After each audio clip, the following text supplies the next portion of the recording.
respeito de um dado que você falou, da destinação de recursos para a educação, você se referiu a 8 bilhões que viriam do pré-sal e que o Estado gastaria anualmente 18 bilhões. Acho que convém corrigir para 200 bilhões. É isso aí, perfeito. Nesse sentido, 8 bilhões não seriam grande coisa. Agora, eu acho que é importante a gente entender, a partir dessas colocações mais gerais, essa explosão que aconteceu nessas manifestações. Durante anos, durante as décadas, sobretudo dos últimos governos, também aconteceu que as pessoas se acostumaram a ver o governo como representante dos seus interesses. Votavam simplesmente e esperavam que o governo fizesse as coisas. Não houve um processo de tomada de consciência das pessoas, de luta efetiva, né, de organização dos diversos segmentos sociais.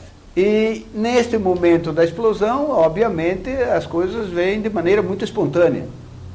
Não seria de esperar que nesse momento as pessoas tivessem uma clareza das causas e dos objetivos. Muitas questões foram colocadas na mesa e a coisa explodiu de maneira bastante espontânea. Obviamente que nesta consciência mais imediata predominam motivos muito mais superficiais. Você vê que muita gente está enfatizando a questão da corrupção. E aí isto é interessante porque no noticiário atual a gente está vendo muito isso. O combate à corrupção, inclusive o combate à corrupção na polícia, como se este fosse um problema, tanto a corrupção entre os políticos como entre empresários ou entre a polícia, como se o problema fundamental fosse a corrupção ou então a má administração dos recursos públicos, ou a incompetência, ou a ganância dos empresários. Eu acho que tem que deixar muito claro que o problema não é a corrupção, não importa quais sejam as formas. As questões fundamentais são aquelas que o Sérgio sinalizou.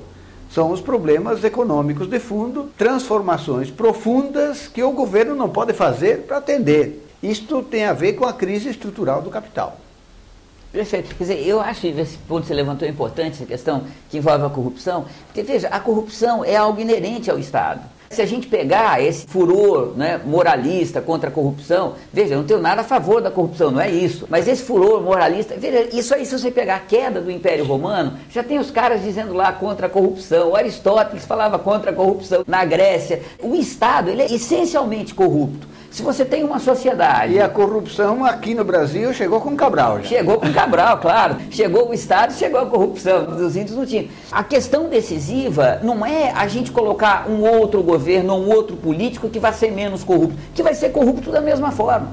A questão decisiva é nós temos que construir uma sociedade que não necessite do Estado. Porque enquanto tiver Estado, vai ter corrupção. A mesma coisa em relação ao nacionalismo. O grande capital o tempo inteiro fica falando, nós temos que globalizar, superar as fronteiras nacionais. Quando vem a crise econômica, viram todos nacionalistas, viram todos patriotas. A questão não é essa. O problema é que enquanto você tiver a humanidade dividida em nações, você está colocando o trabalhador contra o trabalhador. E o resultado disso é que você tem um processo de dominação da burguesia muito mais eficiente, muito mais capaz.